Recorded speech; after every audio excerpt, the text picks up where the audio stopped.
मंत्र साथ साथ करते हैं। भगवान श्री कृष्ण और अर्जुन लोग इस पूरी गीता जी के आधार हैं। दोनों को प्रणाम करते हुए पहले मनोभूमि तैयार करते हैं। 18वां अध्याय जो चल रहा है, 18वें अध्याय में हम लोग एक तरह से रिकैप कर रहे हैं पूरा कर्मयोग और सांख्य योग का।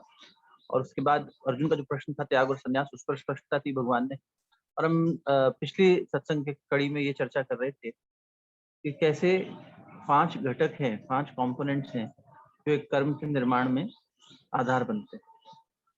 तो उसी को थोड़ा रिकैप करते हुए आज उसके आगे के 3-4 श्लोक कोशिश करेंगे समझने की। पहले गायत्री महामंत्र और गुरु मंत्र साथ साथ। प्रातःकालीन बेला में शरीर को स्थिर करके नेत्र बंद करके बैठे, भावना करें उगते हुए सूर्य का दिव्य प्रकाश हमारे ऊपर बरस रहा है। ओम भूर्भुवः स्वः तत्सवितुर्वरेण्यं भर्गो देवस्य धीमहि धियो यो नः प्रचोदयात्। ओम गुरुर्ब्रह्मा गुरुर्विष्णु गुरुरेव महेश्वरः गुरु साक्षात् परब्रह्म तस्मै श्री गुरुवे नमः। अखंड मंडलाकारं व्याप्तं येन चराचरं तत्पदं दर्शितं येन तस्मै श्री गुरुवे नमः। मातृवत् लालयित्री च पितृवत् मार्गदर्शिका नमोस्तु गुरुसत्ताय श्रद्धा प्रज्ञायुता च या श्रद्धा प्रज्ञायुता च या। दोनों हथेलियों को आपस में मलिए। प्राप्त हुई दिव्यता को मुखमंडल पर लगाइए, हृदय स्थान पर लगाइए।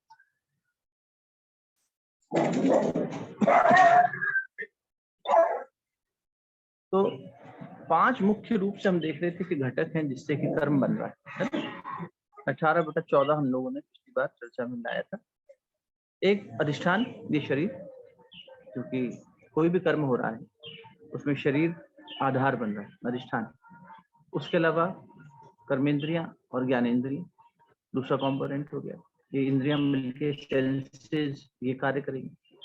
तीसरा वो चेष्टाएं जो हमारे अंदर पैदा होंगी, वो जो इनिशिएटिव लेने की इच्छा होगी, प्राण कह सकते हैं उसको, एक तरह से प्राण है, वही पूर्णा के रूप में आगे बढ़ेगा।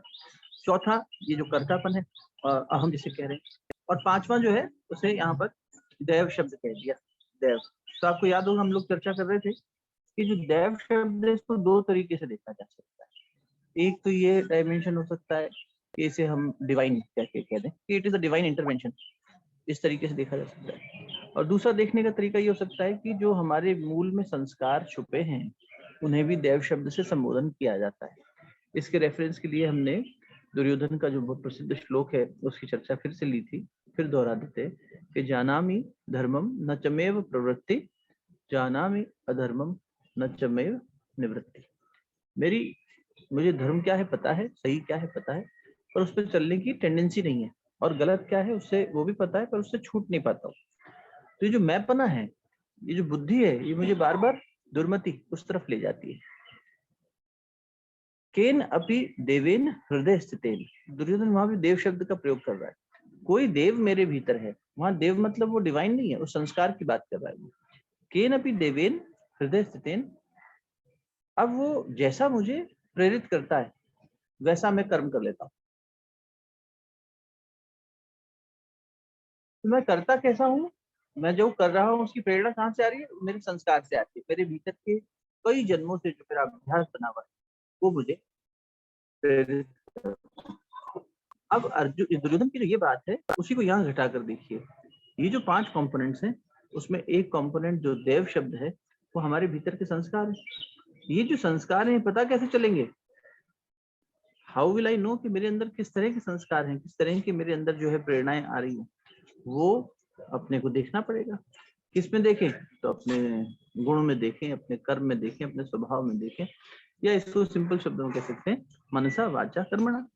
हमारे मन में वृत्तियां किस तरह की उठ रही हैं, हमारे मन में चेष्टाएं किस तरह की उठ रही हैं, हम वचन में वाणी में क्या कह रहे हैं, और कर्मणा कर्म में क्या कर रहे हैं, मनसा वाचा कर्मणा, सब हो गया। तो अब ये जो 3 है इसमें मेरे ख्याल यहाँ तक स्पष्ट हो गया था। अब इसके आगे का श्लोक लेंगे 18/15। आज हम 18-15 से लेकर 18-18 तक की कोशिश करेंगे। आज का श्लोक क्या देखिए, आज नीलम गई हुई शांति कुंज तो मैं ही लेता हूँ।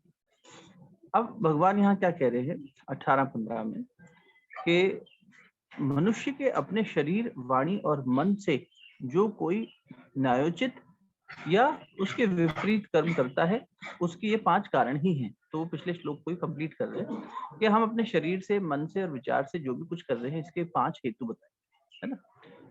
ये आपको मैंने रिकैप बता दिया क्या क्या 5 उसका हेतु। अब जो हमारे मन में वृत्तियां उठेंगी उसी से पता लगेगा कि किसकी प्रधानता है। जैसे मेरे अंदर अगर तमोगुणी वृत्ति उठेगी तो तमोगुण की प्रधानता है, समझ में आएगा संस्कार वैसा है। रजोगुणी वृत्ति उठेगी तो राजसिक कुछ करने की इच्छा होगी तो रजोगुणी कार्य करेगा। यही मन तो है, कभी हम त्याग की तरफ भागते हैं, कभी हम भोग की तरफ भागना चाहते हैं, कभी हम सिंपल रहना चाहते हैं, कभी हम अपने आसपास कलेवर बना लेते हैं, कभी हम वैराग होते हैं, कभी हम सांसारिक भाव में होते हैं। ये जो हमारे अंदर वृत्ति उठती है यही बता रही है कि हमारी चेष्टा कैसे, और उसी आधार पर हम अपने वाणी का और मन का कर्म करते हैं। अब आप देखो ये जो ये 17th चैप्टर था उसमें भी ये बात आई थी 17वें श्लोक में कि हे अर्जुन, जो फल की आकांक्षा नहीं करता, अफल आकांक्षी। नमस्कार, गीता जी पढ़नी है आपको? यहाँ बैठ जाओ, गीता पढ़ो ना, शाबाश, बैठ जाओ। भगवान कृष्ण अर्जुन से क्या करे समझो। निष्काम भाव से, उसमें 17वें अध्याय के 17वें श्लोक में कभी देखना आप, 17/17, वहां भगवान कह रहे कि निष्काम भाव से किया हुआ तप सात्विक है। हे अर्जुन, जिसमें कोई कामना नहीं है, ऐसा तप सात्विक तप है। देखो 17वां श्लोक अपन 17वां अध्याय अपन पढ़ के आए, उसमें भगवान ने दान की, तप की, यज्ञ की महिमा बताई थी। तो अब तप से हम किस किस को तपाएंगे? वाणी को, मन को और कर्म को। जैसे जैसे हम अपने इन सब कंपोनेंट्स को तपाते चले जाएंगे, इसलिए तप का इतना महत्व। तो तप में भी क्या है, अब वहां पर ने पढ़ा था सात्विक, राजसिक और तामसिक, 3 प्रकार के तप, 3 प्रकार के त्याग, 3 प्रकार के दान पढ़े थे ना। ये जो तपस्या करनी है, तपाना है, तपा के इसको शोधन करना है, अपने मन को, अपनी वाणी को, अपने कर्म को, शरीर को, इसका जो शोधन हम कर रहे हैं, ये शोधन क्यों आवश्यक है? क्योंकि ये शोधन करके हम अपने कर्म के परे जा पाएंगे। हम कर्म के भाव में जाना ना, वो जाने के लिए इन शरीर को भी तपाओ, इंद्रियों को भी तपाओ, विचार को भी तपाओ, अंदर क्या क्या भावनाएं उठ रही हैं उनको भी तपाओ, इन पर नजर रखो और इनका शोधन करते चलो, तपाते चलो, है ना। शोधन करना मतलब तपाना, रिफाइनमेंट। तो इनको तपाने के लिए, इनका रिफाइनमेंट करने के लिए भगवान ने कहा अगर तुम राजसिक भाव से करोगे या तामसिक भाव से कोई तप करोगे तो वो तुम्हें बांध देगा, लेकिन सात्विक तप जब तुम करते हो तो वो तुम्हें मुक्त करता है। तो सात्विक तप तो बांधेगा नहीं। सात्विक तप क्या हुआ कि हम आत्म कल्याण के लिए, औरों के कल्याण के लिए अपने इस मन को तपा रहे, वाणी को तपा रहे, शरीर को तपा रहे। वाणी का तप क्या हुआ? वाणी मीठा बोलेगी। हर स्थिति में क्या हम मीठा बोल सकते हैं? हमारे मन में कड़वाहट आ जाती है, हम कड़वा बोल बैठते, गुस्से में आ जाते हैं, तीखा बोल बैठते, ईर्ष्या आ जाती है, फिर किसी की निंदा कर बैठते हैं। तो ये क्या हुआ? वाणी गड़बड़ा गई। हर स्थिति में क्या हम मीठा बोल सकते हैं? क्या हम सत्य बोल सकते हैं? ये वाणी का तप। जो हमारा शरीर है उसकी अलग अलग इंद्रियां, अलग अलग कर्म है, उसके हिसाब से उसका तप निर्धारित करते हैं। कभी हम उपवास के माध्यम से, कभी हम इसकी थोड़ी तितिक्षा करते हैं सहन शक्ति बढ़ाने के लिए, ये शरीर के तप हो गए। शरीर को एक सुनियोजित तरीके से रखना, इसके आरोग्य की रक्षा करना, ये शरीर का तप हो गया। हम थोड़ी सी चाटुकारिता के लिए, थोड़े से चटोरेपन के लिए कुछ भी खा बैठते हैं, कुछ भी कर बैठते हैं। थोड़ा सा आलस ज्यादा करने के नाम पर बहुत देर तक शरीर को ऐसे निढाल पड़ा रहने देते हैं, ये शरीर का तप है। इस तरह से शरीर को तपाना। और जो हमारा मन है, मन का तप भी मनोनिग्रह से हो जाएगा। जब हम आत्म कल्याण के लिए, श्रेष्ठता के लिए करते हैं तो सात्विक तप हुआ, वो बांधेगा नहीं। अदरवाइज भगवान कह रहे हैं कि अगर तू राजसिक तप करेगा वो बांधेगा।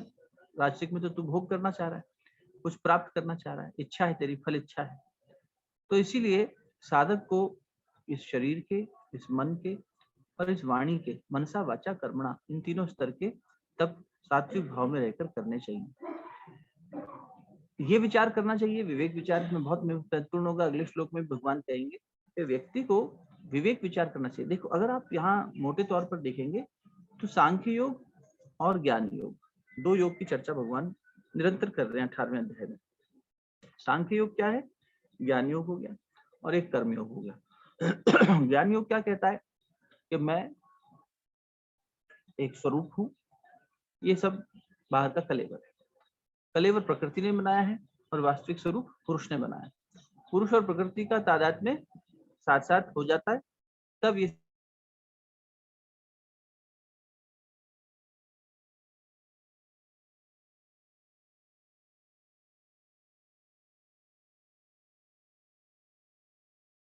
और ये बाकी सब प्रकृति है, इसको हटा दो।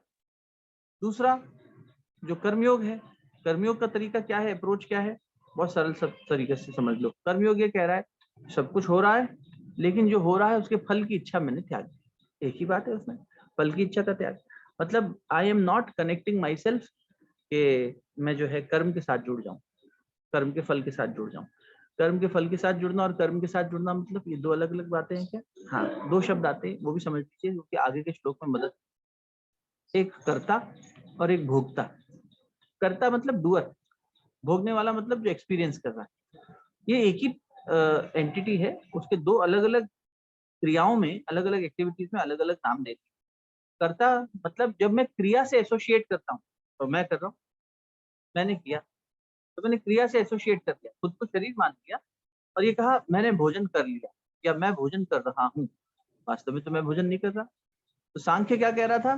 सांख्य कह रहा था कि मैं तो पुरुष हूँ, ना तो मैं भोगता हूँ ना करता हूँ, ये प्रकृति में सब चल रहा है, जो बाहर का कलेवर है प्रकृति ने जो बनाया। तो ये जो कंपोनेंट्स है इसी ये खा रहे हैं, मैं नहीं खा रहा। तो सांख्य तो उस तरह से आपको दृष्टा भाव में ले जाता है। और जो ये है कर्मयोग, ये क्या कहता है कि I am not the doer.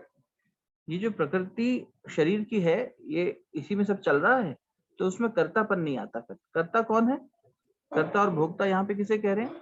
कर्ता भोक्ता हुआ जब मैं इल्यूजन में आया, इस गलत फहमी में आया और मैंने तादात्म्य कर लिया शरीर के साथ, प्रकृति के साथ। तो इस शरीर से इतना ज्यादा तादात्म्य कर लिया कि खुद को शरीर मान बैठा, और इसलिए बोल रहा हूँ कि मैं खा रहा हूँ, मैं झाड़ू लगा रहा हूँ, मैं सफाई कर रहा हूँ। ऐसा तो नहीं है, ये तो शरीर है, उसके माध्यम से कर्म हो रहा है। तो जब वह क्रिया के साथ एसोसिएट कर लेता हूँ तो ये कर्तापन हो गया, और जब मैं फल के साथ एसोसिएट कर लेता हूँ ये भोक्तापन हो गया। सेम है, जब क्रिया के साथ एसोसिएट करके कह रहे हैं तो उसे कर्ता कह दिया, जब फल के साथ तो भोक्ता। तो भगवान कहते हैं पहले तो कर्म फल से तो छोड़ ही दे, कर्म फल छोड़ेगा तो भोक्तापन खत्म होगा, भोक्तापन खत्म होगा तो कर्ता भाव में कर्तापन भी धीरे धीरे वीक होते होते होते होते छूटने लगे, तो कर्तापन भी चला जाएगा। अभी तो हम डबल मार खा रहे हैं, क्रिया में भी एसोसिएट हो रहे हैं और फल में भी इच्छा रख रहे हैं, और फल नहीं मिलने पे दुखी हो रहे हैं, फल मिलने पे अहम और बढ़ रहा है और करने की कोशिश कर रहे हैं। तो इस तरह से ये क्रिया चलती चली जा रही है, इस चेन को वहां ब्लॉक करना जरूरी है। तो अब आप देखो कि यहाँ भगवान कह रहे हैं इस श्लोक में कि हे अर्जुन, मनुष्य शरीर, वाणी और मन के द्वारा शास्त्र विहित यानी कि in alignment with what has to be done, और शास्त्र विरुद्ध जो कुछ भी कर्म करता है वो ये 5 हेतु जो बताए गए हैं इन्हीं के कारण करता है। तो अब ये जो 5 हेतु बताए भगवान ने, अगले श्लोक में भगवान हमें इसके आगे लेके जाएंगे कि जो इसके आधार पर करता है, समझदार व्यक्ति कौन है। 18/16 और 18/17 में भगवान निंदा करेंगे 16 में उनकी, जो ये शास्त्र विरुद्ध करते हैं और साथ ही साथ जो अहंता भाव में करते हैं, और जो इससे निर्लिप्त होकर कर्म करते हैं उनकी प्रशंसा करेंगे 18/17 में। तो एक बार 18/16 समझो। परंतु ऐसे 5 हेतुओं के होने पर भी जो उस कर्मों के विषय में केवल शुद्ध आत्मा को कर्ता मानता है, वह दुर्मति ठीक नहीं समझता, क्योंकि उसकी बुद्धि शुद्ध नहीं है। तत्र एवं सति कर्तारम आत्मानं केवलम तु यह पश्यति अकृत बुद्धिवान स पश्यति दुर्मति। अकृत बुद्धिवान, बुद्धित्वान, तो क्या कह रहे हैं भगवान यहाँ पे? तत्रैवं सति कर्तारम आत्मानं केवलम तु यह। इस श्लोक में 3 शब्दों पर हम जोर डालें। एक तो ये केवलम शब्द जो आया, केवलम पद जो आया है यहाँ पर, केवल आत्मा के लिए आया है, कैवल्य। महर्षि पतंजलि ने कहा कैवल्य, कैवल्य की प्राप्ति, उस कैवल्य एक स्थिति हो गई जहां पर हम निर्विकल्पता की स्थिति में चले गए। और वहां इसके अलावा 2 शब्द और आए हैं यहाँ पर, अकृत बुद्धित्वा, अकृत बुद्धित्वा और दुर्मति, तीन शब्दों पर बात करेंगे। अकृत बुद्धि किसे कह रहे हैं, दुर्मति किसे कह रहे हैं। यहाँ पर आपको क्यों हमारी मति अच्छी होनी चाहिए, क्यों हमारी बुद्धि सही होनी चाहिए, इसका एक बहुत बड़ा अच्छा प्रमाण मिलता है इस श्लोक के माध्यम से। क्या कह रहे हैं, ये सब जो अधिष्ठान है, कौन कौन से, कर्ता, करण, चेष्टा, ये सब पांच जो बताए गए हैं, ये कर्म किससे हो रहा है, इन पांच कंपोनेंट से हो रहा है। जो भी पहले बात हुई, बॉडी है, अधिष्ठान, सेंसेस हो गए, उसके अलावा चेष्टाएं हो गई जो अंदर से उठ रही हैं, और हमारे जो ये हो गया अहम हो गया, और डिवाइन इंटरवेंशन कह सकते हैं या संस्कार कह सकते हैं। इस तरह से पांच कंपोनेंट्स हुए। भगवान क्या कह रहे हैं, हे अर्जुन, ये पांचों जो हैं कर्ता ये नहीं है। फिर से इसका अर्थ पढ़ लेते हैं एक बार। ऐसे पांच हेतुओं के होने पर भी जो उस विषय में केवल शुद्ध आत्मा को कर्ता मानता है, वह दुर्मति ठीक नहीं समझता, क्योंकि उसकी बुद्धि शुद्ध नहीं है। वह दुर्मति और अकृत बुद्धित्व मतलब जो शुद्ध बुद्धि वाला नहीं है। जो शुद्ध बुद्धि वाला नहीं है वो इसको ठीक से समझ नहीं पाता है और आत्मा को ही कर्ता मान बैठता है, जबकि आत्मा कर्ता नहीं। आत्मा के लिए शब्द आएगा स्वभाव।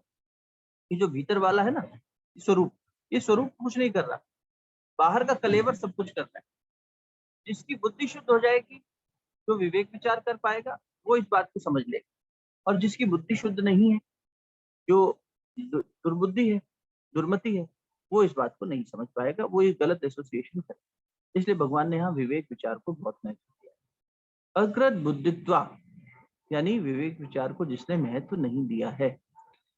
देखो, जड़ और चेतन दो ही कंपोनेंट्स हैं, वही पुरुष प्रकृति।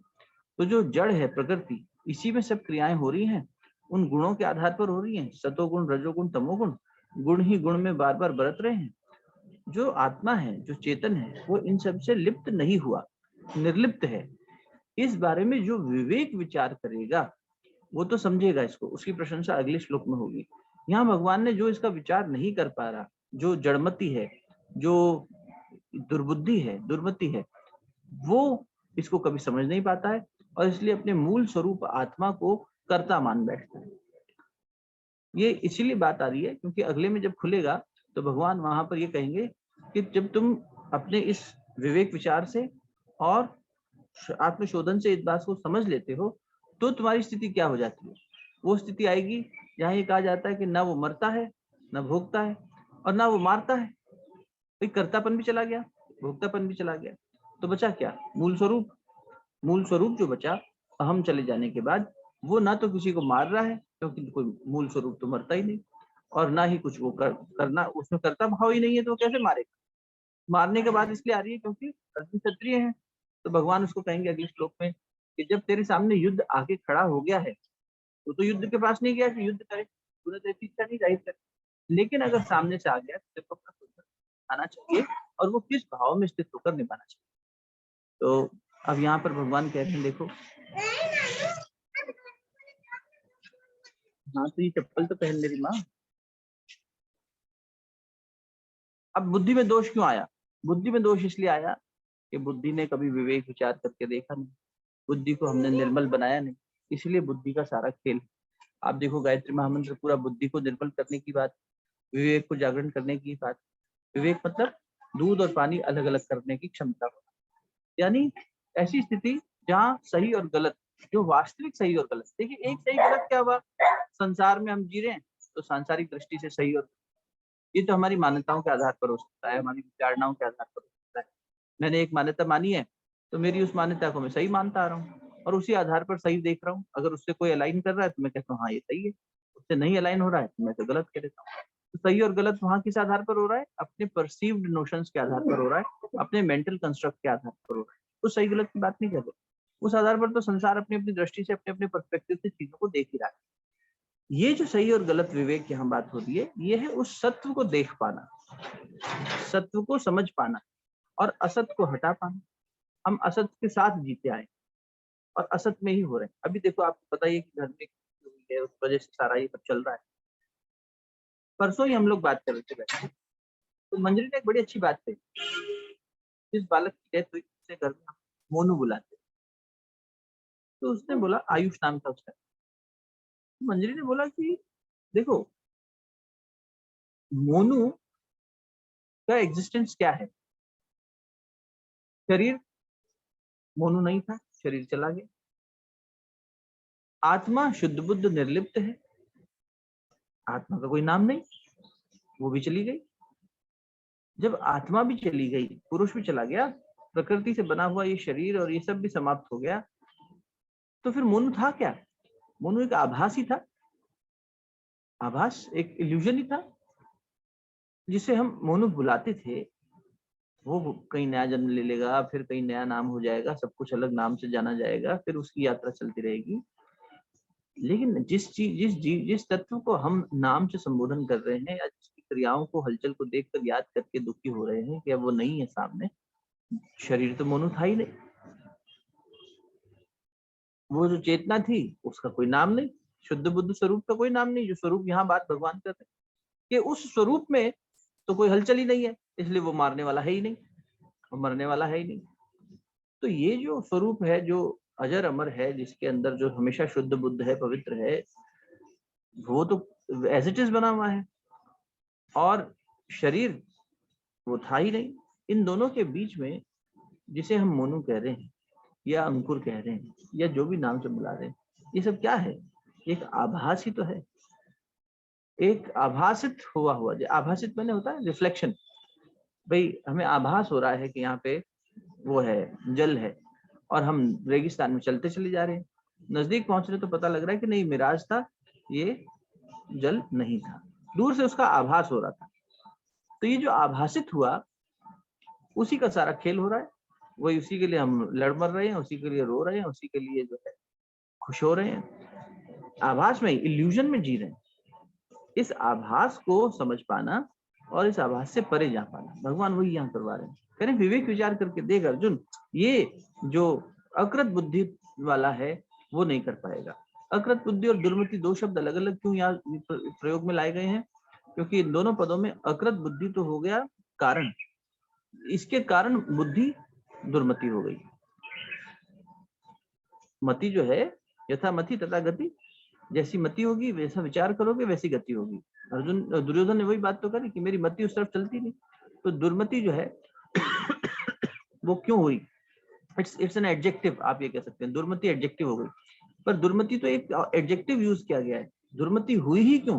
क्योंकि ये अकृत बुद्धित्वा, ये जो पद आया है, ये क्या कह रहा है? जो विवेक विचार नहीं करता, जो विवेक विचार नहीं करता, उसकी बुद्धि दुर्मति हो जाती है, उसे अपनी बुद्धि शुद्ध करनी पड़ेगी। तो इसीलिए बुद्धि की शुद्धता का गायत्री मंत्र सबसे पहला मंत्र इसीलिए कहा जा रहा है बार बार कि छंदों में मैं गायत्री हूँ। पहले तेरी बुद्धि निर्मल होगी, जब तू विवेक कर पाएगा बेटा, उस विवेक विचार के आधार पर तेरे को समझ में आए।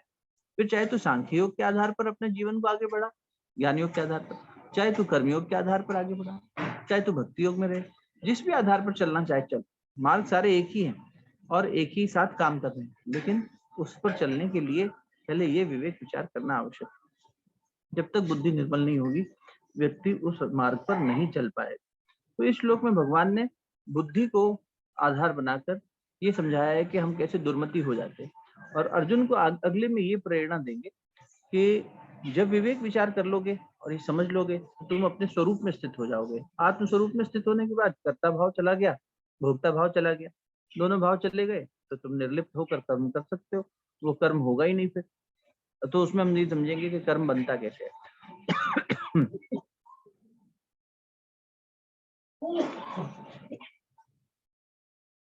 कोई प्रश्न तो नहीं है अभी? मैं आप लोगों को म्यूट मोड में लेकर आता हूँ, जिससे कि आप लोग कुछ कहना चाहें तो कह सकें।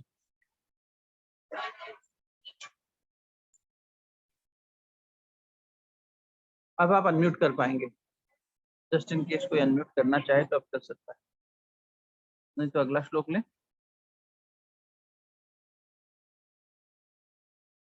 यहाँ तक बात समझ में आ रही है? कुछ मुश्किल तो नहीं हो रहा?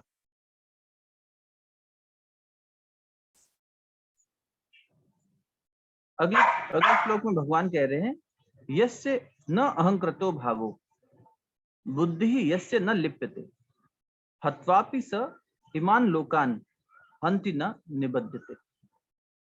हे अर्जुन, जिसका अहंकृत भाव नहीं है और जिसकी बुद्धि लिप्त नहीं होती, वह इन संपूर्ण प्राणियों को मारकर भी न मारता है और न ही बंधता है। यही बात निवेदन हो रहा था पिछले श्लोक में। अब भगवान ने पहले तो बताया कि जिसकी बुद्धि विवेक विचार नहीं कर पा रही, वो व्यक्ति तो बंधन में बंध रहा है, वो तो समझ ही नहीं पा रहा है, वो तो स्वरूप को कर्ता मान के बैठ गया है, आत्म स्वरूप को। और इस गलत समझ की वजह से, अज्ञान की वजह से वो कर्ता और भोक्ता के इस साइकिल से गुजर रहा है। लेकिन इससे मुक्त कौन हो पा रहा है?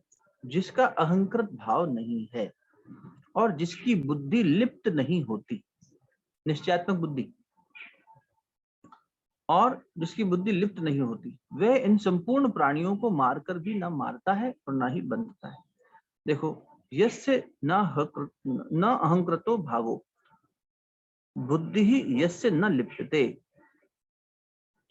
जिसमें ये कर्ता भाव नहीं है कि मुझे फल मिलेगा, जिसकी बुद्धि इस तरह के स्वार्थ में लिप्त नहीं हो रही, वो ऐसा विवेक विचार करने वाला व्यक्ति अपने आत्म स्वरूप में प्रकाशित हो रहा है। प्रकाश क्या करता है? अभी हम जहां बैठे हैं, अंधेरा हो तो प्रकाश सिर्फ जो गतिविधि हो रही है उसको प्रकाशित करता है। प्रकाश के होने से कर्म का कोई लेना देना नहीं है। आत्मा उस प्रकाश की तरह है, वो प्रकाशित हो रही है, उसके प्रकाश में ये सब होता दिखाई दे रहा है। बाकी सब जो ये शरीर कर रहा है, मन कर रहा है, इंद्रियां कर रही हैं, ये चेष्टाएं जो हो रही हैं, ये सब उस प्रकाश की एग्जिस्टेंस के चलते दिखाई दे रही हैं। वरना प्रकाश ना हो तो वो दिखाई नहीं देंगी, वो हलचल समझ नहीं आएगी। इसलिए प्रकाश होने से सिर्फ इतना हुआ, प्रकाश उसके होने का कारण नहीं है, प्रकाश उसे प्रदर्शित कर रहा है, प्रकाशित कर रहा है। तो लेकिन जो प्रकाश है वो क्रिया से एकदम अलग है, वो कहीं भी करता नहीं है किसी भी प्रकार से, उन क्रियाओं को करने में उसका कोई योगदान नहीं है। क्रियाएं हो अपने से ही रही हैं। प्रकृति है जो हलचल में है, पुरुष हलचल में नहीं है, लेकिन पुरुष के प्रकाशित होने से प्रकृति की हलचल दिखाई दे रही है। अगर पुरुष की ये प्रकाशित ना करे, वो तो स्वप्रकाशित है, तो ऐसा तो हो नहीं सकता कि वो प्रकाशित ना करे। फिर भी समझने के लिए, अगर प्रकाश चला जाए तो वहां जो प्रकृति है उसकी हलचल तो तब भी होती रहेगी, क्योंकि प्रकृति का कार्य ही है क्रियाशील बने रहना, हलचल में बने रहना। लेकिन वो प्रकाशित किससे हो रही है? चैतन्य से हो रही है। तो ऐसा जिसको साक्षात अनुभव हो जाए, ऐसा जो कोई समझ ले, जिसमें ये अहम भाव नहीं रहे कि मुझे ये चाहिए, ऐसा होना चाहिए, वैसा होना चाहिए, जिसकी बुद्धि भोक्ता और कर्ता भाव में न जाए, वो व्यक्ति न तो किसी को मार रहा है और न बन रहा है। तो यहाँ वो कर्ता और भोक्ता दो शब्द जो हमने समझे थे वो यहाँ पर आपको समझ में आएगा, यहाँ उसका प्रयोग में आएगा। ये जो भाव है, अहंकृत भाव, अहम भाव, ये न रहे। देखिए, सुबह हम उठे, सबसे पहली चीज क्या हुई? सोचकर बताओ, सुबह आप उठे, सबसे पहली चीज क्या हुई?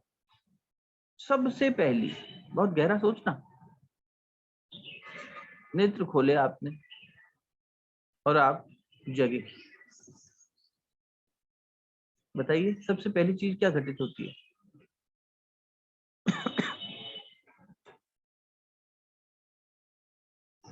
आप लोग अनम्यूट कर सकते हैं।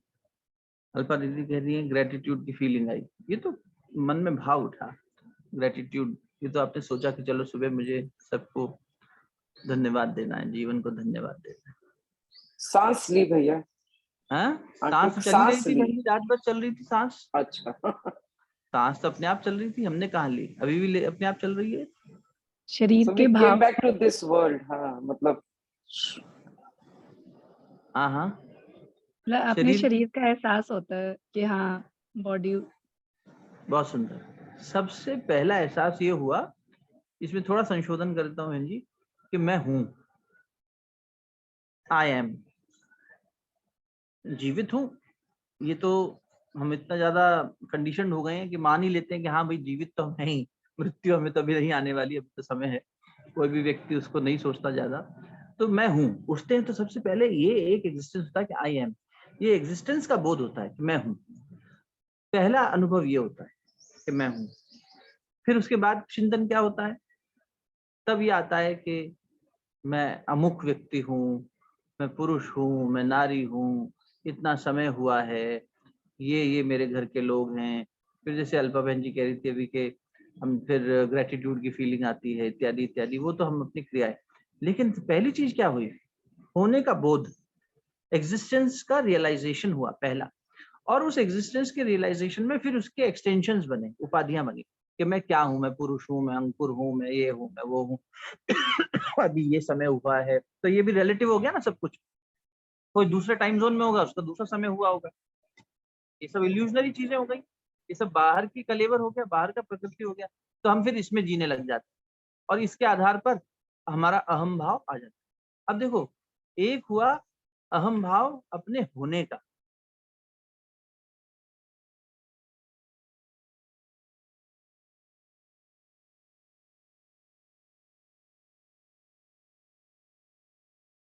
वो एक्टिवेट हो, स्फूर्ति में आ गई। तो मैं हूँ, तो मैंने शरीर भी हिल रहा है, मेरा मन भी अब गति करने लग रहा है। अभी तक भी सांस ले रहे थे, सांस अब भी ले रहे हैं, लेकिन अभी शरीर सोया पड़ा था, अब शरीर जगा। और जो मूल मैं था वो तो जागा हुआ था, आत्मस्वरूप। लेकिन मेरा अहम भी हो सकता है उसमें थोड़ा सा विलीन हो गया हो, मन भी थोड़ा विलीन हो गया हो, इंद्रियां पूरी तरह से शांत हो गई हो, बाहर का बहुत ज्यादा बोध ना हो रहा हो, ये निद्रावस्था हो। अब यहाँ से जागृति में आए, उठे तो थोड़ी स्फूर्ति आई, तो ये स्फूर्ति का अहम हो गया। एक अहम तो ये हुआ कि आपके एग्जिस्टेंस का ईगो, यस आई एम, ये ईगो नेगेटिव नहीं, ये सिर्फ अपने होने का है। इसके बाद वाला जो हुआ अगले ही पल, क्या समय हो गया, कहाँ से कोई फोन आया, मैसेज आया, अच्छा भैया घर में सब ठीक है ना, ये मेरे घर वाले, ये मैं, मेरा शरीर, ये मेरा नाम, ये मेरी चार दीवारी जहाँ पे मैं सोया था। तो ये सब क्या है? ये अब इसके बाद का हमारा क्रिएटेड ईगो है। ये ईगो वो है जो हमें बांध रहा है। दो तरह का ईगो समझो, एक हो गया सिर्फ अपने एग्जिस्टेंस का, यस आई एम, अब इसके परे कुछ नहीं, इसके आगे कुछ नहीं। अब I am male, I am female, I am so and so, I am the owner of the house, I am this, I am that, ये सब जो एक्सटेंशंस हुए, ये इसके बाद वाले बांधने वाले, ये कर्ता और भोक्ता को बांध रहे। इसमें हमारा एक डूअरशिप आ रहा है, एक एक्सपीरियंस करने की इच्छा हो रही है, भोगने की इच्छा हो रही है। इसलिए हमने अपनी ये उपाधियां, गीता जी के शब्दों में कहें तो उपाधि, ये हमारी उपाधियां हमने फिर देनी शुरू कर दी खुद को। और जबकि उससे पहले वाला क्या था, उसके लिए शब्द आता है अहम स्फूर्ति। स्फूर्ति माने अब आप सिर्फ जागृत हुए हो, सुबह उठे हो, तो ये वाला जो ईगो ये बांधेगा नहीं। This is not going to bind us, क्योंकि ये तो है, इसमें कोई किसी तरह का कोई दोष नहीं है। दोष कौन से अहम में है? ये उपाधि वाले अहम में है। तो भगवान कह रहे हैं हमें, अर्जुन को यहाँ पर, कि हे अर्जुन, जो व्यक्ति इस अहम में विवेक विचार करके, जिसका अहंकृत भाव नहीं, अब अहंकृत भाव नहीं है तो मतलब ये जो आई एम, मैं हूं, इससे दोष नहीं है। हालांकि यहाँ भी मैं दिख रहा है, इसीलिए जब इसको आगे बढ़ाते हैं, इसमें रिफाइनमेंट करते हैं, तो क्या होता है, बोलते हैं वो मैं भी छूट जाता है, सिर्फ हूं रह जाता है। अगर हिंदी भाषा का प्रयोग करें तो मैं हूं, जो सुबह उठकर एक तरह से न बांधने वाला अहम था, लेकिन उसमें भी मैं था, अब वो मैं भी छूट जाता हूँ, एग्जिस्टेंस रह जाता, एम, बस। तो लेकिन तब भी अगर आई एम वाले मोड में व्यक्ति रहे तो उसमें दोष नहीं है, क्योंकि वो तो आपके एग्जिस्टेंस को एक तरह से डिनोट कर रहा है, एक्सप्रेस कर रहा है। बाकी जो उसके साथ में आप फ्रिल जोड़ रहे हो, कि हमारी उपाधि के आधार पर जितनी सारी उपाधियां जोड़ रहे हैं, ये दिक्कत है। इन उपाधियों से परे जाना, जो इस उपाधियों से परे चले जाता है। अब देखो, सांख्य योग का अपना तरीका है, कर्मयोग का अपना तरीका है परे जाने का। सांख्य योग कहता है कि ये जो आई एम है, उसमें अपने शुद्ध बुद्ध स्वरूप का चिंतन करो, कि मैं अमर हूँ, मैं आत्मा हूँ, मैं शुद्ध बुद्ध हूँ, मैं पवित्र हूँ, है ना। इसके पुरुष के साथ जुड़े रहने की बात करता है। कर्मयोग कहता है कि तुम संसार में हो, तो तुम हमेशा इस बोध में रह पाओ शायद मुश्किल हो, अगर रह लो तो ऊंचे सन्यासी हो गए, वरना त्यागी भाव में तो रहो ही। इसी चैप्टर की शुरुआत में सन्यास और त्याग का भेद जिन लोगों ने साथ में समझा होगा, वो ये कनेक्ट कर पा रहे कि सन्यास और ऊंची चीज है अर्जुन, ऊंची अवस्था है, लेकिन हमेशा उस भाव में बने रहना कि मैं ये आत्मस्वरूप हूँ। ये व्यवहारिक दृष्टि से कुछ लोगों के लिए मुश्किल पड़ सकता है, इसलिए तू एक काम कर, तू कर्मयोग का रास्ता अपना ले, कर्म करता रहे, फल की इच्छा त्याग दे, और कर्म करते हुए कर्ता भाव छोड़ दे, तो तेरा कर्ता और भोक्ता दोनों से तू मुक्त हो जाएगा, तेरा अहंकृत भाव खत्म हो जाएगा, ऐसी स्थिति में जब तू युद्ध भी करेगा, इसलिए यहाँ पर भगवान ने ये प्रसंग ले आए कि वो ना मारने वाला है और ना ही बंधता है, क्योंकि अभी अर्जुन को युद्ध करना है, युद्ध के लिए प्रेरित करना है और उसमें लोग मरेंगे अर्जुन के हाथों से। तो मारने वाला अर्जुन है क्या? नहीं।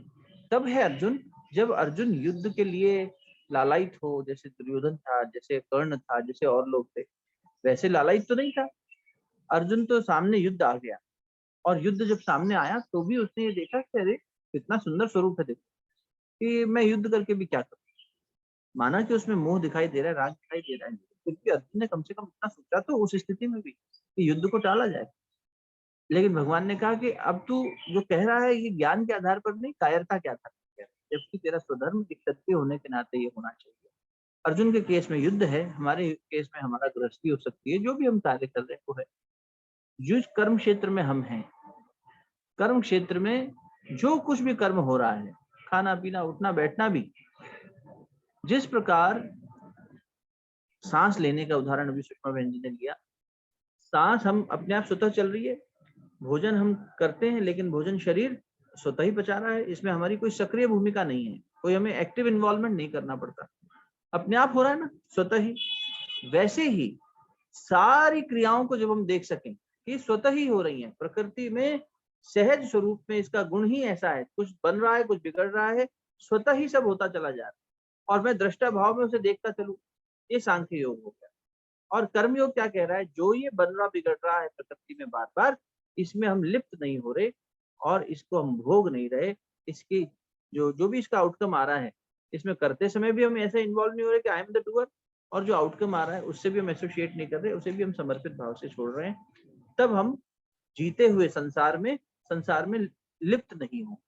जो व्यक्ति ऐसा कर सके, उसके द्वारा किए हुए किसी भी एक्शन के, जो दिखने में शायद किसी का वध ही हो, उसका भी ना तो वो मारने वाला होगा ना बंधने वाला होगा, वो किसी कर्म में नहीं बंध रहा। फिर वही बात जैसे वो था ना, कृष्ण भगवान, अभी अपन सत्संग में शायद चर्चा कर रहे थे 3-4 दिन पहले, कि वो व्यक्ति गया, उसने भगवान श्री कृष्ण को खीर खिलाई और भगवान यमुना में बाढ़ आ गई। तो भगवान ने कहा उनको जाके कहना यमुना मैया को कि मैंने जिसको खीर खिलाई है वो अगर आजीवन ब्रह्मचारी हो तो मुझे रास्ता दे दो। तो बोले अरे आपकी तो इतनी पत्नियां हैं, इतनी आपकी तो आप तो गोपियां हैं, इतना सब आपकी प्रेम प्रसंग है और आप कह रहे हैं आप आजीवन ब्रह्मचारी। बोले आप जाके कहो तो सही। और वही बात हुई, यमुना जी ने जगह दे दी। फिर वो किसी सन्यासी से मिले, उनको खीर खिलाई, तो सन्यासी ने कहा कि यमुना जी में जाके कहना तो जगह दे देंगी, बाढ़ कम हो जाएगी, कि जिस व्यक्ति को मैंने भोजन कराया अगर वो आजीवन भूखा रहा हो, उसने कभी अन्न को ग्रहण नहीं किया, तो मुझे रास्ता दे दो। बोले महाराज आप तो उनसे भी बड़े वाले निकले, वो तो कह रहे थे चलो एक बार को, लेकिन आपको तो मैंने भोजन कराया है अभी सामने। बोले आप जाके कहो तो सही। उन्होंने कहा तो फिर जगह दे। ये क्या था? ये वही भोक्तापन से परे, कर्तापन से परे जब व्यक्ति चला जाता है, वो करता तो दिखेगा एक्शन, लेकिन कभी भी उस एक्शन में लिप्त नहीं हुआ। तो वो साधु सन्यासी फिर उन्होंने कभी खाई नहीं, बोले शरीर को खिलाई, शरीर की प्रकृति है, किसी को चाहिए तुम लाए हो, इसको दे दिया, पर हमने इसका भोग नहीं किया। आहा बड़ी अच्छी खीर थी, कल और मिल जाए, कोई और चढ़ावा चढ़ा दे, बेटा तुम रोज आना, मैं तुम्हें आशीर्वाद खीर चढ़ाना। कोई वृत्ति उठी ही नहीं, कोई अंदर मन में हलचल उठी नहीं। तब ऐसी स्थिति हुई कि शरीर से परे रह के शरीर को जो मिला उसको अर्पित कर दिया, और स्वयं जो है उससे निर्लिप्त रहे, बुद्धि उसमें जुड़ी नहीं, कर्तापन उसमें आया नहीं, मामला बन गया। तब ये बात आ रही है कि ऐसे स्वरूप में स्थित होने पर किसी भी प्रकार का कर्म हमें बांधता नहीं है। मजे चल रहे हैं। हाँ, अब कोई डाउट हो या कोई मन में भी विचार उठा हो तो स्वरूप में स्थित होना, आत्म स्वरूप में स्थित होना, तभी तो अपन निर्वाण चटकम वगैरह ये सब जब गाते हैं, पढ़ते हैं, समझते हैं, तो ये दिखाई देता है कि धीरे धीरे विवेक विचार करके मोनू एक आभास ही तो था। उस आभास के लिए हम सारा इतना सब परेशान हो रहे हैं कि वो आभास अब हम कैसे करेंगे। तो आत्मा चली गई, शरीर है नहीं, तो मूल में वो जो आभास था वही तो हमारे लिए एग्जिस्टेंस था, जो हमने बना रखी थी। उस एग्जिस्टेंस को जो मिथ्या थी हमने सच मान लिया था। मिथ्या असत्य नहीं थी निश्चित रूप से थी। आभास को ऐसा नहीं था कि बिल्कुल ही काल्पनिक था, हमारे सामने दिख रहा है, इसलिए जब कहा जाता है कि सिर्फ भगवान सत्य है, ये चेतना सत्य है, बाकी सब मिथ्या है, तो लोग सोचते हैं कि ये असत्य थोड़ी, कैसे मैं असत्य मान लूं?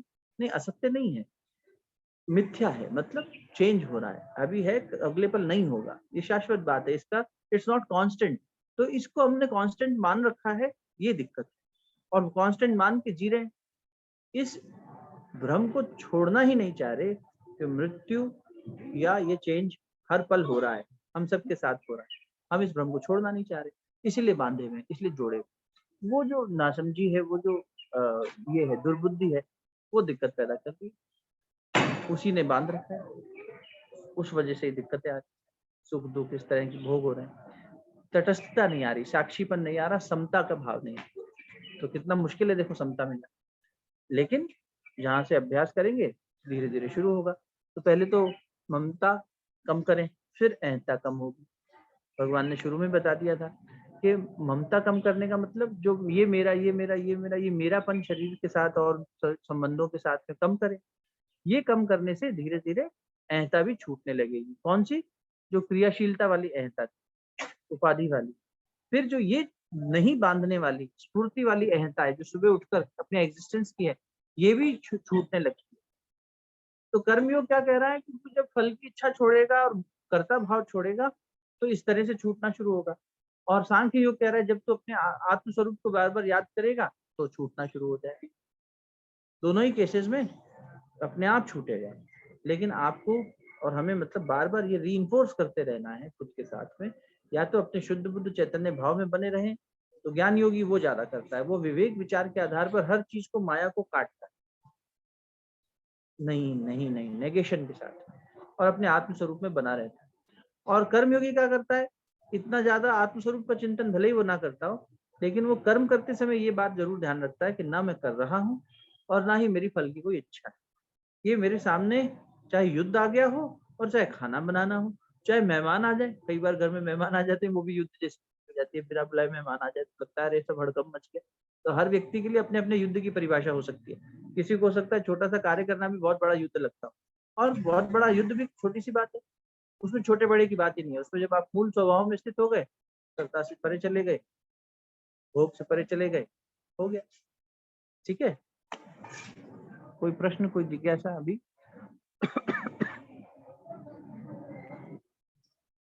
अगर अभी नहीं है तो कल देखते हैं, अभी यहीं विराम लेंगे, क्योंकि अब ये हलचल पड़ती चली जाएगी तो बहुत ज्यादा डिस्टरबेंस आने लगेगी। तो आज यहीं विराम लेते हैं, शांति पाठ करते हैं, फिर कल देखेंगे भगवान जो इस स्थिति से आगे ले जाने की बात करेंगे हम। ये कर्तापन और भुक्तापन समझाने के बाद 3 तरह से बताएंगे कि जो त्रिविध है, कि ज्ञाता क्या है, ज्ञान क्या है, और ज्ञेय क्या है, जानने वाला कौन है और किसे जानना है, वो सब चीजें, कैसे कर्म बनता है, कर्म कैसे बांधता है, इसके बारे में कल अगले श्लोक से जब शुरू करेंगे तो ये बात होगी। अगले श्लोक में भगवान इस बारे में प्रकाश डालेंगे। ठीक है, अभी शांति पाठ करें, शरीर को स्थिर कर लीजिए। ओम देव शांति अंतरिक्ष गं शांति पृथ्वी शांतिरापः शांतिरौषधयः शांति वनस्पतयः शांतिर्विश्वे देवाः शांतिर्ब्रह्म शांतिः सर्वगं शांतिः शांतिरेव शांतिः सामा शांतिरेधि। ओम शांतिः शांतिः शांतिः सर्वारिष्ट सुशांतिर्भवतु। ओम नमोऽस्तनन्ताय सहस्रमूर्तये सहस्रपादाक्षशिरोरुबाहवे सहस्रनाम्ने पुरुषाय शाश्वते सहस्रकोटियुगधारिणे। दोनों सेकंड को अच्छे से आप समझिए। प्राप्त हुई दिव्यता को मुखमंडल पर, हृदय स्थान पर स्पर्श। बहुत बहुत साधुवाद, प्रणाम।